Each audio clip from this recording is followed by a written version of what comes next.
Hello everybody, in today's video we're going to make a start on what I hope will be like a mini series on repairing and fixing up the 1200. So when I did the introduction video, that was way back in January now, I had a massive response to that video, loads of people watched it, all the comments were good, saying we had some memories of people that used to drive these, people that own them, saying the good parts and the bad parts of them. So now what I've come to do, I've worked it, I've done a couple of little videos on it, hopefully you will have seen those. There was a mole ploughing one and a ring rolling one that we did back in the spring. So now it's come time, I want to start sorting it out. It's mostly oil leaks, which you will have seen in the introduction video. I need to sort the brakes out, that's not done yet. And there's one or two other little jobs that need sorting out. In that introduction video I pointed out the fact that it had a turbo fitted onto it. An Opico turbo almost from new, we think, and it was almost unanimous amongst viewers and comments that I must keep the turbo on it. That was largely due to the fact that it's part of the tractor's history. There was also comments saying that without it, it will be a little bit underpowered, which for me is not a big issue. I'm not going to work it to the extent it would have been when it was new. But I have decided that it will be staying. So all those that said I should keep it, I've agreed with you. I've come round to your way of thinking. I know I've always known it's been part of the history and I wanted to keep it for that reason, but it wasn't original, which is why I was going to remove it. But I'm not now, it's staying, so that's good. So that's one less job I've got to do. So when I first bought this machine, I knew it leaked a lot of oil. The guy that sold it to me told me that. He was up front and said it leaks a lot.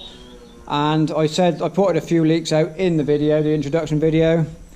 But the major leak that I'm going to start today is that became apparent during the ring rolling video. So during the ring rolling video, we were working for the best part of probably 2 or 3 hours. Everything got up to temperature. It did what it needed to do. There was a little issue with the spool valves. They seem to be a little bit lacking in power, but that could just be an adjustment issue on, it's quite a long linkage between the lever and the cab. And the spool block is kind of behind the other side wheel there. I haven't investigated that yet. But the issue we're going to face today, once we'd finished rolling and we parked up in the yard again, a lot of oil dropped out in the centre of the tractor underneath the transmission. So we did a little bit of investigation and I've traced it to on the gearbox. So the gearbox sits here underneath the cab floor. In the back is a transfer case with a shaft heading forwards to drive the front wheels, one heading back to drive the rear wheels, and a lower down one to drive the PTO. So the job for our first video is we're going to investigate where that leak is coming from, and we're going to order the parts and we're going to fix it.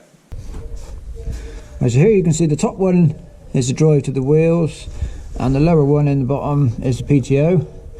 Obviously this only turns when you move in, PTO's turning all the time, even if the shaft's not engaged, because the clutch is in the back that puts it in the gear. So, plan of action, we're going to remove the 4 bolts around this flange. Hopefully we've got enough clearance to move this shaft out of the way, and then the mating part of this is then splined into the shaft in the gearbox. So let's whip those bolts out.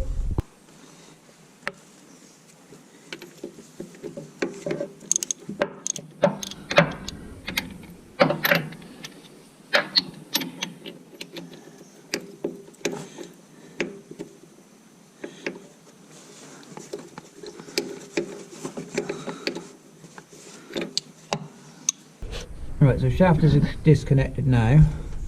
On taking it apart, I've noticed there's a lot of oil inside of here, and the seal is in the back. Now whether something's leaking, whether it's coming down the shaft causing the problem, don't yet know. We should have to investigate that.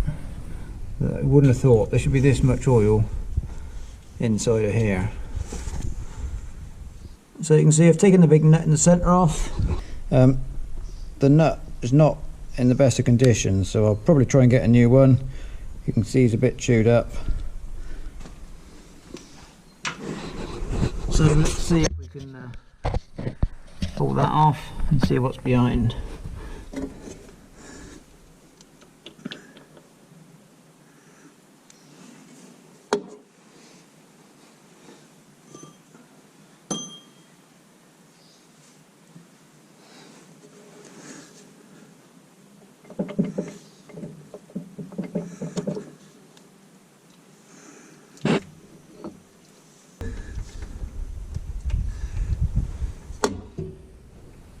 Right, so here's the flange removed. You can see on the face where the seal runs, you can see where it's running, but you can't feel it, so I don't think there's an issue with leakage past that on that seal face. I mean, you can see it, but you can't catch a fingernail on it, so I don't think that's the problem. But this appears to be why there's so much oil in the centre. There is a little seal, like a felt type of seal, in the centre there.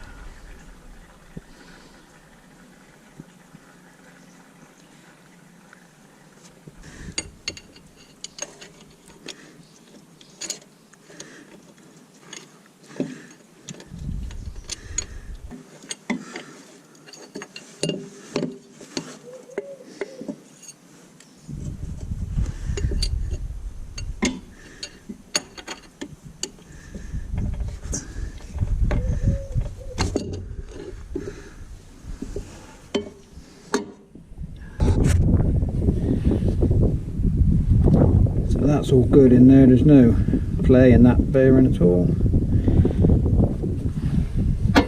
Right, so we're a couple of weeks on now. I've got all the parts. So we've got a new lip seal. That little one in there, a cork seal, is the one that we took out from in here. And I've had this in the parts washer, cleaned it up, and just used a very fine emery cloth just to tidy this seal in face to make sure it's smooth and clean.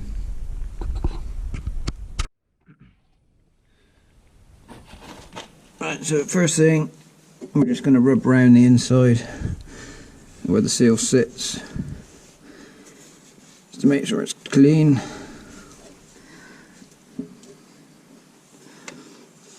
And the oil seal, this side always faces the oil, so he goes in that way.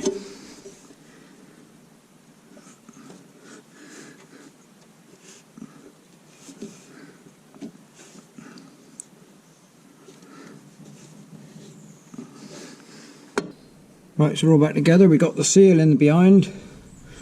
I've got the flange back in, lubricated up where the seal runs on the flange, pushed it in. Couldn't film any of it, it was all just too tight, no room to get the camera in without knocking it off. So now we're going to got the new cork gasket to go in here,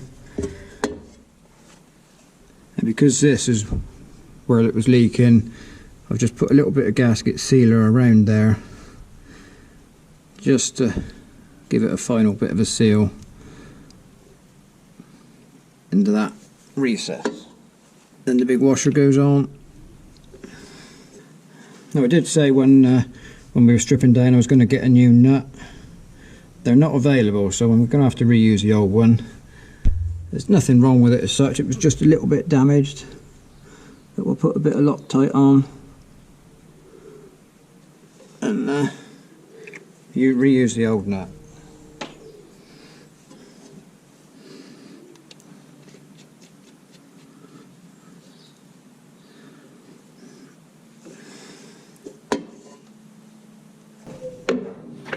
So these have got to be done up 90 feet-pounds of torque, so we use a torque wrench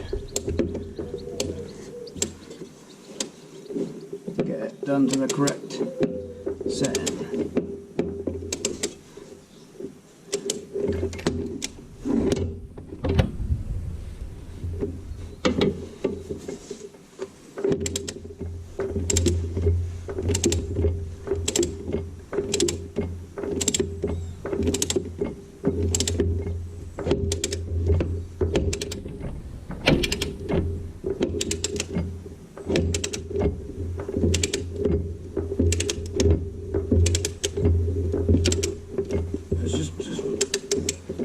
Just taking a few turns to compress that cork,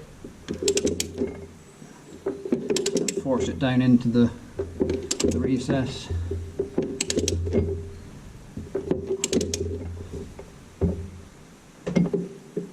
I'm getting close now.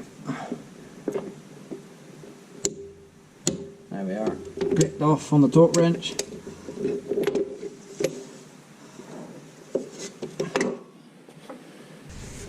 And just round the edge there's a little tiny bead of that sealant coming around. So hopefully we shouldn't have any bother leaking like we did before. Nice and free in there. So next job is just get the shafts back together, and then we're good to go. Right, so both shafts are back on now. Once again, it was just too tight to film doing it, so we're just putting the final bolt in. I wasn't expecting it to be an easy job to get the bolt holes in the shaft and the flange to line up, but it was actually went straight on. It was no bother, so it was a bit unexpected. And we're back in with a torque wrench again. These flange bolts are 80 pounds-feet of torque, or feet-pounds, whatever, I'm not sure. So we'll just compress the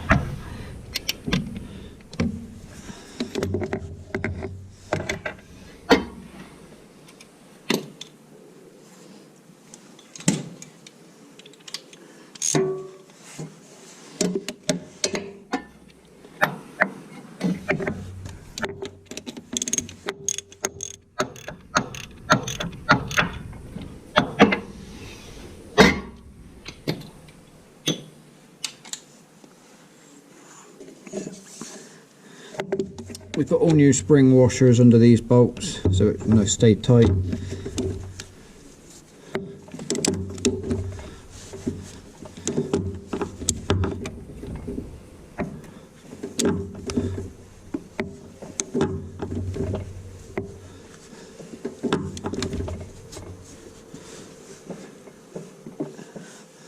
And he's not going to do it very easily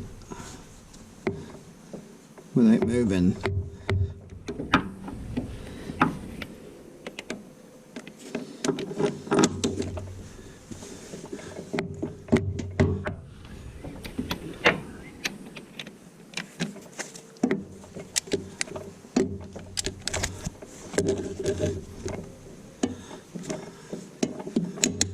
Alright, there's one.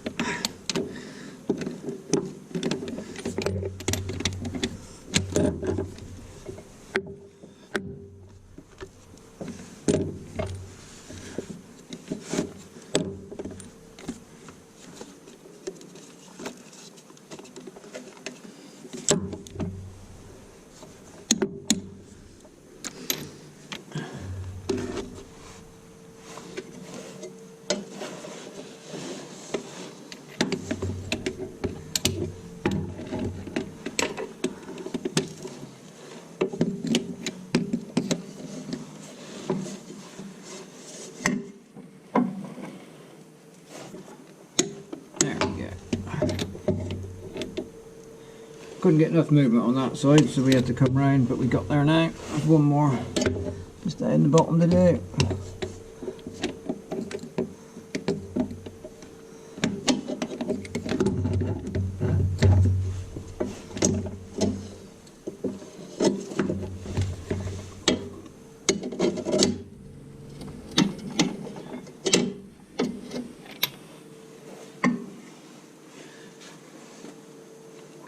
Right, so that's that job completed.